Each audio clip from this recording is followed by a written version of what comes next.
It's Thursday, and we all know what that means. We are back once again with Crossover Thursday here at Locked On Eagles, joining Locked On Giants for this interdivision matchup, the first of two here in the final 5 weeks of the season for the Philadelphia Eagles.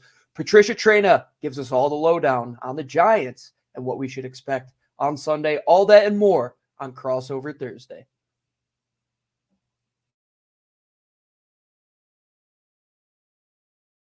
Podcast, part of the Locked On Podcast Network, your team every day.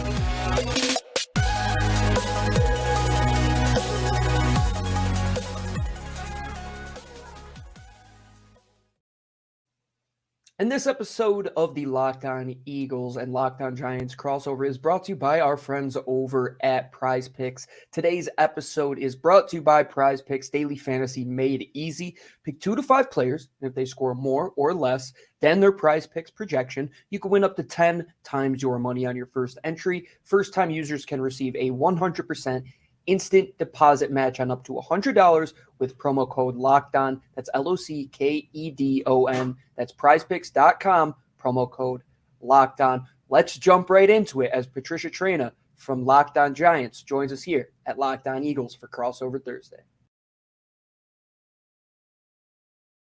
Hello, everybody, and welcome to Crossover Thursday between the New York Giants and the Philadelphia Eagles. I'm Patricia Traina, host of the Locked On Giants podcast, joined by Gino Camilleri, co-host of the Locked On Eagles podcast. And unlike the Giants-Eagles rivalry, Gino and I, we get along. We have a friendly discussion. And Gino, it's going to be a good discussion tonight as we break down for everybody the key stories, the key matchups, and we make predictions, which I have a feeling you and I are going to be in sync on the predictions. I hope so. I have a good feeling about this one. And as always, Patricia, it is great to be back doing these crossover Thursdays with you. And it's great that we're sitting here in the NFC East, which is arguably the best division in football right now. Over the last couple of years, you and I have had some discussions where both of these teams are under 5 wins, and we're just struggling to get a team into the playoffs that has 7 or 8 wins. And now we're saying the best team in the NFC East might be the best team in football.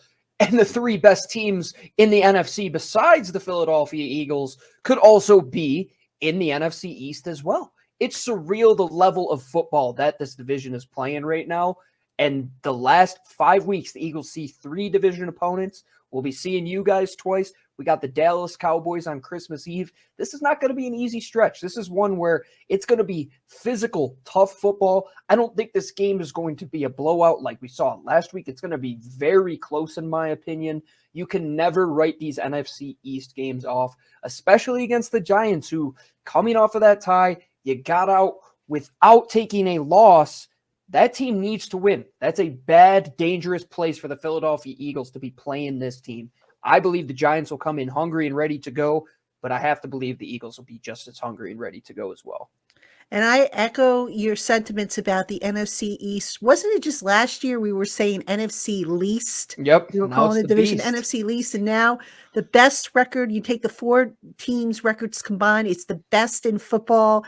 The beast of the East. It is back, long overdue. It's exciting. And there's a possibility that, at least 3 teams can come, will be in the playoffs from the NFC East, depending on how these next few weeks go. And, let's talk about the key storylines for this weekend's matchup. You mentioned the Giants and you think that they're going to be hungry and everything like that.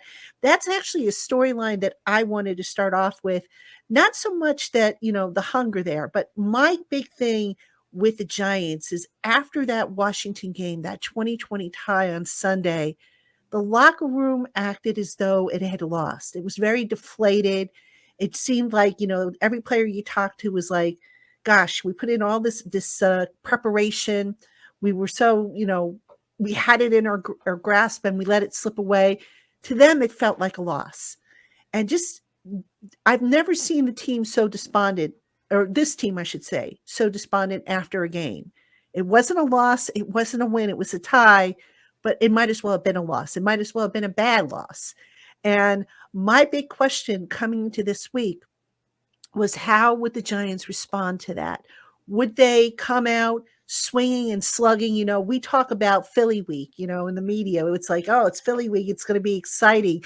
And it usually is for us. But how is it for the players? And the players, Brian Daboll, his message to the players, win or lose every week. Guys, keep it consistent. Look at what we have on the plate today. Don't worry about tomorrow. Tomorrow will work itself out. Don't look ahead. Don't look back. Focus on the now, what you can control, because you can't go back, obviously, and redo what happened on Sunday or on Monday or on Tuesday for that matter. Focus on the now. So the real question here for me is, can the Giants do that? Remember, they are in a mini slump of sorts. They haven't won a game in almost a month. So, it's very easy for that to slip away and for that feeling to come back, that, oh no, here we go again feeling to come back. Can the Giants show resiliency in overcoming that adversity? That, to me, is the big storyline for New York. I think that's a very good way to set up how I am feeling about the Philadelphia Eagles. And this has been a sentiment that Lou and I have shared on our show over the last 4 years or so after that Super Bowl season. The Philadelphia Eagles haven't always made it through adversity in the best circumstances. There's been times, and the Tennessee Titans game back in 2018 was exactly one of them, where they have this team, they're up 2 scores in the fourth quarter, they allow them to creep back in, and they end up losing a game in overtime. And that was the message of the Eagles and what they were for the last 4 years. They were a team that they'll show up in some games, but if they have to play a true top opponent, they're more than likely going to slip up when it matters. Now, this team wins games no matter what. If it's a shootout, if you have to play 60 minutes of defensive football, if you're playing a top team, if you're playing a bottom tier team, they just find a way to win. The only slip up that they had against Washington, the best thing that could have happened to them, in my opinion, because after that game, they go out there against Indy. Things are going awry. It's not the game you would have expected. Boom, they come out on top. Jalen Hurts closes it out in that fourth quarter. The next week, you go out. Jalen Hurts has to have a shootout with Aaron Rodgers and then Jordan Love for a little bit. Jalen Hurts goes out there and performs up to par. The run game goes for 363 yards. And then the next week against the Titans, you blow this team out of the water who's currently leading their division and is talked about as one of those teams that's a tough matchup because they always play physical and tough with their run game.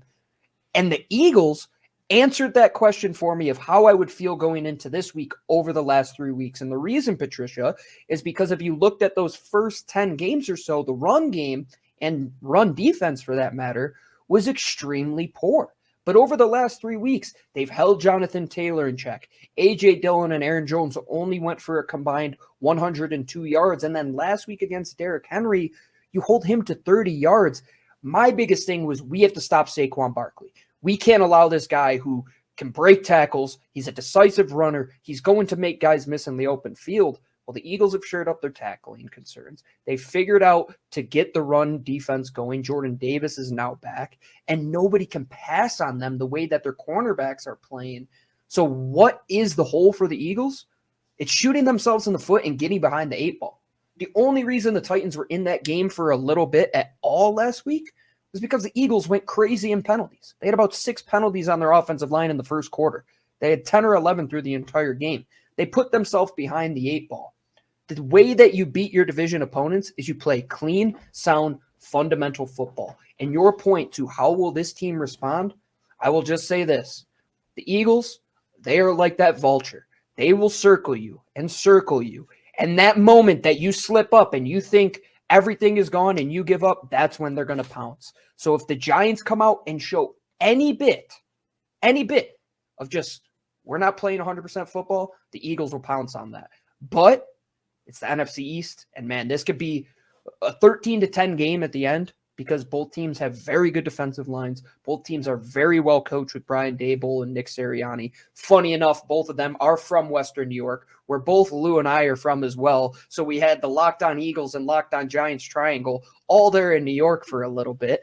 And now you got 2 guys that are good coaches in a position where they haven't been before. Brian Daboll, first-year head coach, he has this team in a position to go to the playoffs, and the Eagles have arguably the best record that they've had in their franchise history. So for both teams, I feel like this is uncharted waters with the teams that they have in play. And I think the matchups that we're going to see on Sunday will be some fun ones that we'll get not just this Sunday, but for the next couple of years here in the NFC East. Absolutely. You know, the games between the Eagles and the Giants, always hard fought. Always something funky happens. I don't know if you've noticed that. There's always something unexpected. You know, twice the miracle of the Meadowlands, for example, the House of Horrors when the Giants go to the link. I mean, something always happens, which makes this game fun. It's a fun rivalry. It can be a bitter one between fan bases, not only fan bases, but between the players. But, you know, we're going to talk about some of the matchups in this next segment. We're going to take a quick break. We'll talk about the matchups to get you, to bring you a little closer to the action here on this crossover edition of the Locked On Giants and Locked On Eagles podcast. This episode of Crossover Thursday is brought to you by Audible. Audible is releasing a slate of new football podcasts that we're sure you're going to love. That's why you'll be able to find Blocked Forever available as a bonus episode on Locked On NFL right now. Blocked Forever is a brand new podcast from former NFL All-Pro Ryan Khalil, who takes the conversation about football to the next level. Khalil sits down with star players, coaches, and former pros across the league to get real about what happens on the field and behind the scenes. New episodes of Blocked Forever will be recorded and released every week ahead of Thursday Night Football. So head on over to Locked On NFL right now for a sneak peek of Blocked Forever, or catch the full series available wherever you get your podcasts. Audible, get in the game. Thanks so much for making this edition of Crossover Thursday between the Locked On Giants podcast and Locked On Eagles podcast your first listen today. For your second listen, check out Locked On Sports Today. From the games that matter the most to the biggest stories in sports, go beyond the scoreboard and behind the scenes with local experts and insights only Locked On can provide. Locked On Sports Today, available on this app, YouTube, and wherever you get your podcasts. All right, everybody, welcome back to the crossover edition, Locked On Giants, Locked On Eagles. I'm Patricia Traynor, host of Locked On Giants. He is Gino Camilleri, co-host of Locked On Eagles. Check out his show, Giant Fans, with Louis. He co-hosts with Louis DiBiase. They do a great job over there. It won't kill you. I've checked it out. Trust me, they do a great job. You know, nobody will revoke your membership card if you check them out. No, you have to know your enemy, and you have to be an informed football fan. You have absolutely. Not to mention, you two are great guys. I mean, you know, I'll vouch for you. That, Patricia. We're family here at Locked On. So you especially in the NFC East, we've all been here for about 5 years now. It feels like it's like a family reunion almost when we do these crossover shows. We're just saying, oh, how has your team been doing the last few weeks? And here we are once again, and I just can't get over. I know we're going to talk about the matchups, but Patricia, I know you've been following the NFC East way longer than I have. Is this as good as it's ever been for you? I mean, this is pretty impressive. You'd have to go back to the 80s when some of those battles, I mean, like Giants, Washington, Dallas, Eagles, Dallas. Oh, gosh, I'm thinking like the 80s. When it was, I would have no idea. Well, I remember, so I'm dating myself. But trust me, you know, those days, wow. I mean, that was some hard hitting, bone crunching football, and it was exciting to watch. And that's what this almost reminds me of. I mean, granted, it's a different era. There's more of an emphasis on, you know, passing and the RPOs and all that good stuff. But the level of competition is probably just as intense, if not more intense, as it was back in those 80s when, you know, the NFC East, like I said, they were the beast of the East. So, all right. And speaking of beasts and East, let's talk about key matchups. And Gino, I'm going to let you go first since you guys are the visitors. Well, if you see over my shoulder here, for those watching on YouTube, I have a little duck, and there's a guy who was drafted from the Oregon Ducks over the last couple months here that wears number 5 for the New York Giants. I am absolutely terrified of what Kayvon Thibodeau can do, not just this Sunday, but how good he can be as a pass rusher moving forward. I want to know How good is Kayvon Thibodeau right now? And can he have a chance to be the first player in nearly 2.5 seasons to get a sack on Lane Johnson? Because if there was ever a type of player that give Lane fits, it's somebody with long arms that has crazy good athleticism and is just quick twitch. And Kayvon Thibodeau is all that. I'm terrified of what he can do containing Jalen Hurts, getting into the backfield. Just how good has this young man been this year? And he has certainly been playing really well these last couple of weeks. He might not have the sacks to show for it, but he has been a disruptive force getting into the backfield, getting pressures, getting hits, forcing the quarterback off his spot. Thibodeau is turning into everything they thought he would be. And just think, once he learns more counter moves, he's going to become even that more dangerous, I think, and that more of a pest for offensive lines to handle. So definitely a good matchup there to keep an eye on for the Eagles. For the Giants, I'm going to mention a couple here, and one of which I'm going to mention is outside the box. And you actually touched upon it in the last segment. The battle of wits between Nick Sirianni and Brian Daboll. Both of them, I think it was 2012, they were on the Kansas City Chiefs staff. I believe Romeo Crennel was the head coach at the time. Both offensive assistants. Daboll was the offensive coordinator for a year, and Sirianni was, I believe, the receivers coach. And I did a story for Giants Country on Fan Nation, part of SI, about that relationship. And Sirianni was talking about how he's learned so much from Daboll in that 1 year, especially when it comes to receivers and offense and defense and how to, thwart the defense. And I'm thinking to myself, oh boy, I could just imagine what those conversations were like and how Sirianni might be planning to use all that information now against the Giants. So I thought that was kind of an outside the box type of matchup. Even though Daboll doesn't call the plays, he obviously has final say over that stuff. But from a gridiron perspective, the thing that I'm curious to see is going to be the Giants' running game. Now, the Giants' running game has had its moments where it's looked really good and it's had its slumps. And I went back and I took a look at some of the games that the Eagles have played where they allowed more than 100 yards total rushing to opponents. So against Arizona, 124, Houston, I think was 168, Washington, 152, Dallas, 134. Even though they won all those games except for the Washington game, the games were close. So sure enough, I'm sitting there and I'm saying to myself, if the Giants can get the running game going, and not just by Saquon Barkley, but also by Daniel Jones, get that running game going, get over 100 yards, maybe, just maybe, this game won't be the big blowout that the odds makers seem to think it's going to be. I would have to say that is exactly what the last 3 teams, the last 3 weeks probably were thinking as well. With Jonathan Taylor, if we can just keep him hot, if we can just keep that run game going with a good offensive line in Indianapolis. And then with Green Bay, I mean, those 2 guys in A.J. Dillon and Aaron Jones are bona fide superstars at this point in what they can do. The Eagles held them in check. And then last week I thought was the icing on the cake. You talk about, can they get this going with the guy who is the focal point, with the quarterback who does have some maneuverability? I will say Daniel Jones has given them a lot of fits in the run game.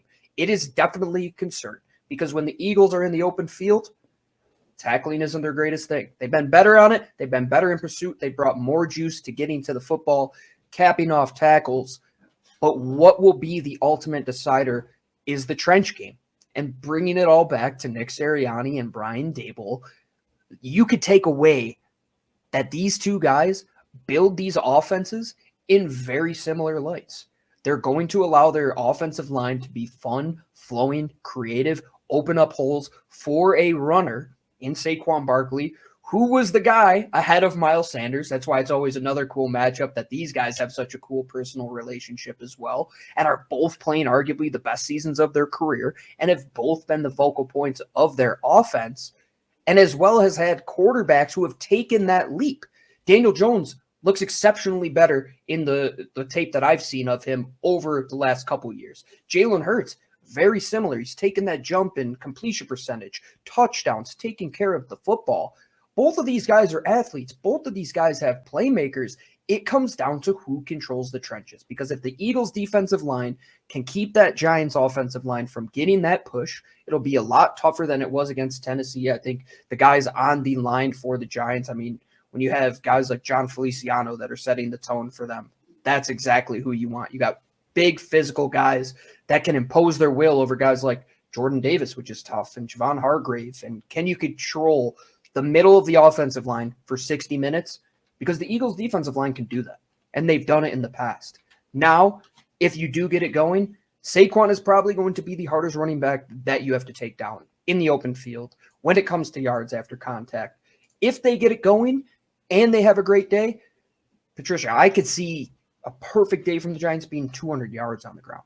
The Eagles will let you run. They don't want you to pass, but you can run all day long. And the reason they're close is because they do those bend, don't break style games where you can run for all these yards. We'll let you get into the red zone, but if we keep you out of the end zone with least amount of explosive plays as possible between the 20s, that's been their formula to win. So just keep going for the Eagles is really what it comes down to. So basically, that's going to feed right into the Giants' wheelhouse, because it's interesting. I know the Eagles signed Ndamukong Suh to kind of shore up that run defense that had some struggles there. But the Giants, you mentioned, let them run and just don't let them pass. Giants receivers, I don't know if you've taken a look at them. Right now, their number one receiver is Darius Slayton, a guy who we didn't even think was going to be on this team. And if Kenny Golladay, Sterling Shepard had worked out, Darius Slayton probably wouldn't be a number one receiver. You look at the other receivers, Richie James, David Sills, Marcus Johnson, Isaiah Hodgkins. These are all guys that, I question if they would actually be on the roster if it wasn't for the dire straits or the mash unit that the Giants have at receiver. So the thing that concerns me most about, the Giants and their running game is what you brought up, the battle in the trenches and the interior of that offensive line. Let's just say I've seen them play better, because the second level blocking by the Giants offensive line has not really been as effective as it was earlier in the season. Now, I don't know if it's because of injuries and messing up the chemistry between guys. I don't know if guys are just banged up and just not getting the push that they were, but the Giants have had trouble at the second level. And I forget the number was. I looked it up. It's on Giants country, but the Giants have been stuffed a lot at the line of scrimmage with their running game. So they got to get it going. This would be a good week for them to really break out and just, sock it and punch the Eagles in the mouth. But you know what? The Eagles have a tough defensive front. Fletcher Cox, Suh, like I mentioned, that defense scares me. Plus, they've got some linebackers who can actually come up and fill holes. So that's going to be a really, really difficult matchup for the Giants. The winner of this football game will inevitably probably have to run for at least 150 yards. I think on both sides of the football, you're going to have to set up the run game. It won't be as easy for the Eagles to pass as it was last week, and it won't be as easy for them to run the football as it was 2 weeks ago. So balance. I think which team can find the most balance, and like you said, the Eagles have those playmakers that the Giants don't have on the outside right now. So that balance can come for the Eagles. And if it's anything like last week for Tennessee, where as soon as Treylon Burks went out, Darius Slay and James Bradberry completely shut down the game for the rest of the outside corners, that's the worst case scenario for the Giants to get into. It's just dangling the little bit of cheese for the mouse. Like, yes, try and run the football, try to set up the pass, because once you do that and we could get comfortable, our linebackers can come up. We're going to spill everything outside. We're going to fill gaps. Oh, and our corners, they like to tackle as well. Everybody on this team the last couple weeks has done the job of a true top-level defense. They fly to the football. There's multiple hats on hats when the ball is getting tackled, and everybody ends up on the pile. They weren't doing that in those games that you talked about, and I think the Washington one is the embodiment of the worst-case scenario. So it's a double-edged sword. If you play a great game, you get the result that you've gotten over the last couple weeks in the first 10 before that, and if not, doomsday. It was Washington. That was the worst case. And Saquon could absolutely do that because you have him twice. And you also have Ezekiel Elliott and Tony Pollard to take care of, and Justin Fields in a couple weeks, and Alvin Kamara.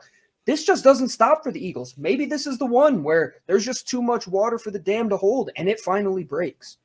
Well, if it's going to break, I know Giant fans are hoping it breaks this week because they're coming to MetLife Stadium. Mm-hmm. Giant fans would love nothing better than to take it to the Eagles on their home turf. And speaking of which, we're going to take our final break here on this crossover edition of the Locked On Giants and Locked On Eagles podcast. When we come back, we're going to talk predictions, and then we're going to just wrap it up. Don't go anywhere, everybody.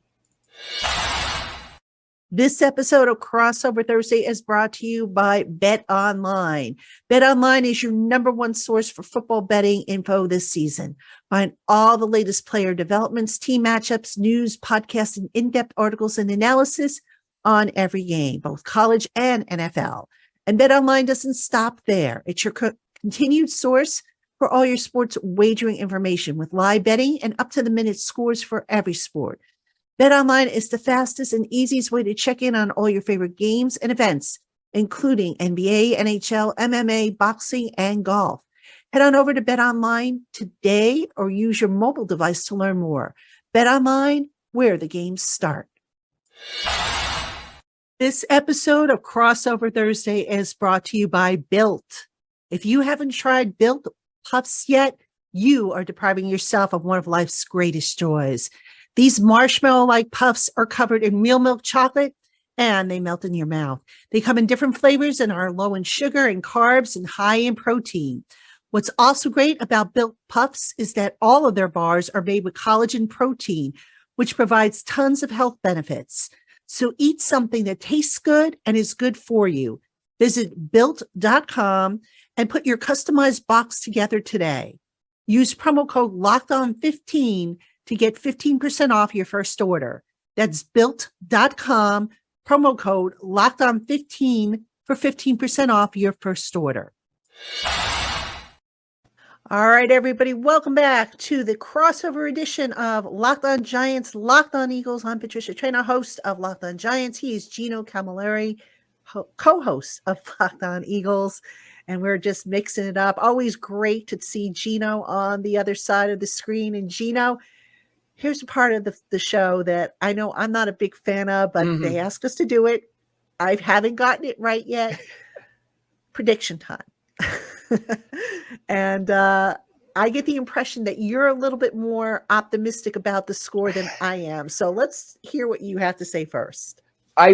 It's not a biased optimism. It's an optimism of proving me wrong. And every time I say, all right, they're going to prove me wrong this week. They're going to prove me wrong this week. Well, they've proven me wrong, and they've done everything that I expected them not to do. I didn't expect them to go on this run. I didn't expect Jalen Hurts to take that leap. I didn't expect the defense to settle in as well as they have. I thought this was a team that could be a 3 or 4 seed. I never thought they could be that number 1 seed.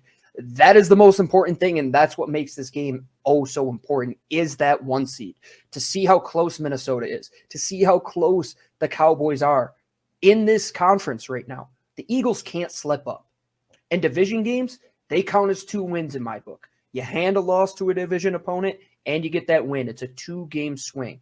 And for the Eagles, if they prove me wrong once again, they're going to do it by stopping the run.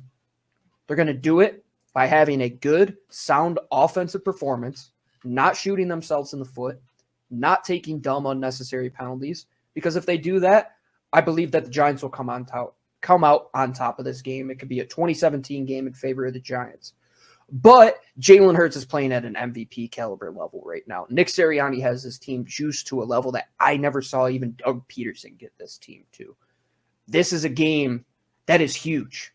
It should have been circled way before this season started, especially in this 3-game road stand you have now. You're playing the Giants, you're playing the Bears, you're playing Dallas. You need this game. It might sound crazy that a 1-loss team needs to win this football game. I think the Eagles continue to stay hot. I think it's 31-27 to 31-22 Philadelphia Eagles. I think the Giants will put some points on them. I think it'll be close, and then the Eagles will do what they've done in the fourth quarter nearly every single game and just open this thing up and maybe win by 2 scores. Okay, all right. You're kind of in the ballpark that I was thinking, but I just want to point out the last 2 years, the Giants and Eagles have split. And the Giants rosters the last 2 years have left something to be desired. Mm-hmm. Now, that being said, this year's roster, they have some good players on it, but there are positions in which they are weak. And Giant fans, you know what I'm talking about. You know, I'm talking about the receivers. You know, I'm talking about offensive line. The linebackers. You know, how are they going to cover those RPOs that Philly seems to love to run, you know, all the time? There are some question marks. I see this Eagles team, and gosh, it pains me to say this, but I got to give credit where it's due. This is a loaded team. They have so much better talent right now than the Giants do in certain areas, certain key areas. And I think that, you know, I just don't see the Giants pulling this one out. I think if they do, it's going to be because the Eagles make mistakes and the Giants capitalize on them.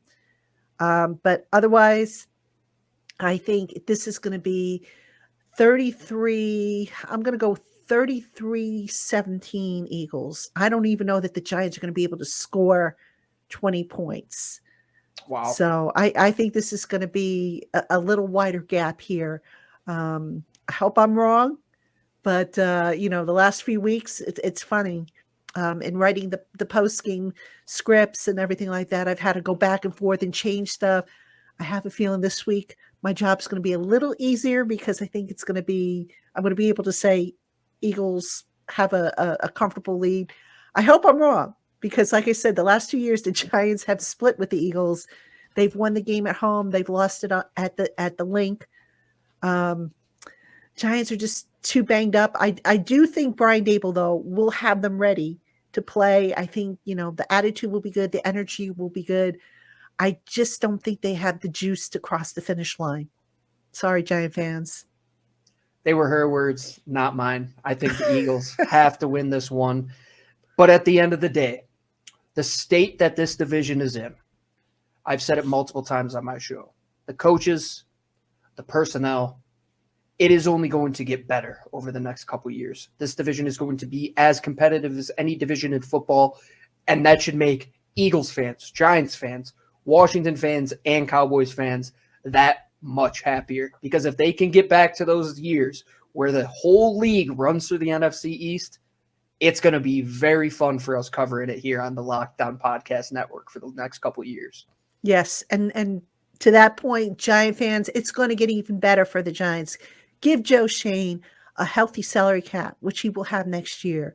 He'll have multiple draft picks. I think he's going to have something like 11 or maybe even 13 by the time it's all said and done. This team is on the upswing. They've got a lot of solid core pieces now. They now know what they need, what direction to go in. They'll have a full off season to work on it. You know, it's not like, Shane's coming in at the end of January and then Daboll's coming in the end of January. And now, oh, by the way, the coaching staff isn't complete until February. It's going to get better, Giant fans. I just don't know that, this is the week that we're going to be able to sit here and say, yay, upset. Hopefully, though, I'm wrong, though. Usually, it's funny. Sometimes when I pick against the Giants, they surprise me. So we'll see. We'll see. So it should be fun. It should yes, be fun. Yes, it should. Sure. So just to wrap up real quick, Giants and Eagles at MetLife Stadium, 1:00 on Sunday. The Eagles at stake have they can clinch a playoff berth. They're going to win the NFC East. I mean, who's going to catch them at this point? Don't jinx them. Don't jinx them. Cowboys are right there. Well, listen, pick your poison if you're in the Giants camp. Absolutely. But yeah, at stake, 11-1 for the Eagles. They can improve to 12-1, lock up a playoff berth. The Giants also in the playoff hunt. They're holding on to a wild card seed, but they've got Seattle and Washington nipping at their heels. Washington has the bye. Seattle has the tiebreaker over the Giants. Giants got to win. So, we are now, every game's a must win, but now in these last few weeks, every game is especially a big must win. So who's going to come out on top? We're going to find out. And as always, on the Locked On Giants podcast and on the Locked On Eagles podcast, we will bring you complete coverage afterwards. So make sure you tune in to our respective shows. We want to thank you all for coming out and checking us out here on this crossover edition of Locked On Giants, Locked On Eagles. For Gino Camilleri, I'm Patricia Traina. Everybody have a wonderful, wonderful day.